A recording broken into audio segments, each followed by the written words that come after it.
Ray Smith, forage specialist here at the University of Kentucky. I'm here with my technician, Gabriel Roberts, on the UK North Farm. We're showing the proper calibration for a spinner type or spreader type of seeder, and we'll demonstrate that to you today. Last year, Chris Teutsch made an excellent video on calibrating a no-till seed drill, available at our UK Forage website under Establishment. But many of you use a spinner type seeder on your tractor or ATV. These can be very effective for establishing forage crops, but the seeding rate should be calibrated first. So today we will go over the details of calibrating a spinner type seeder.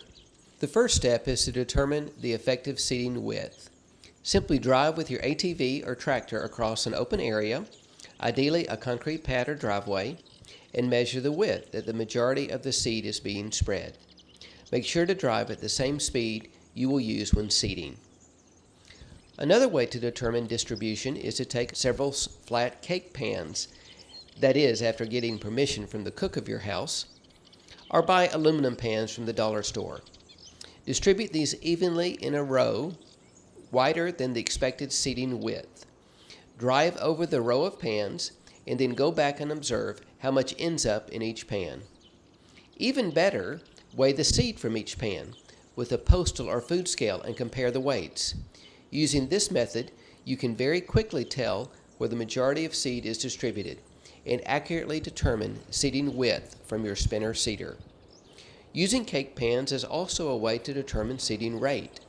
For example, if you had 7 cake pans that were 1 square foot each, then after driving over them and weighing the total volume of seed, you would know the seeding rate for 7 square feet. Then use this to calculate equivalent seeding rate for 1 acre, or 43,560 square feet. The most common way, though, to calibrate a spinner seeder is to use a tarp. Make sure that the tarp is wider than your seed distribution width. Simply drive over the tarp at field speed with the seed box open. Collect the seed on the tarp and weigh. Then multiply your seeding width times the length of the tarp.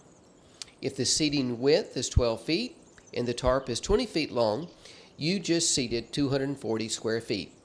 You now have the seeding rate per 240 square feet. Use this to calculate seeding rate per acre, 43,560 square feet. Now let me explain an even more accurate way to calibrate a spinner seeder. Take a plastic or cloth bag and tie or rubber band it at the bottom of the seeder, making sure it's not going to get caught in the spinning mechanism. Then measure a specified distance, say 100 feet.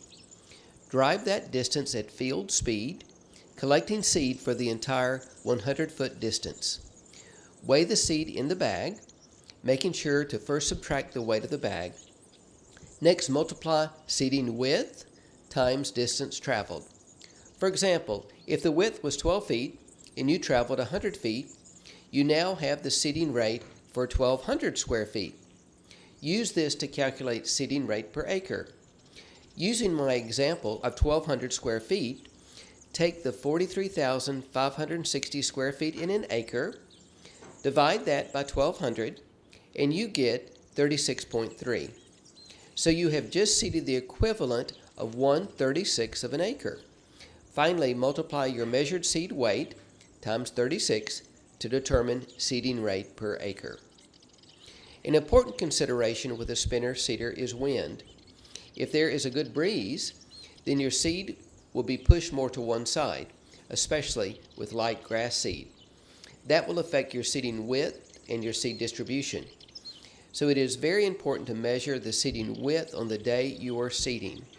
If it's really windy, like you see in our video, you may choose to wait till tomorrow. Last of all, you will almost never have perfect distribution of seed with a spinner seeder. It is always recommended to seed in 2 overlapping directions. Therefore, go over the field once, seeding 1/2 the desired seeding rate, then go over the field again at 1/2 the desired seeding rate. For more detailed instructions on calibrating a spinner seeder, Google KY Forages to get to our UK Forage website, then look for our seeder calibration publications and charts under the Establishment section. good luck establishing forages. Actually, by following these directions, you won't need luck.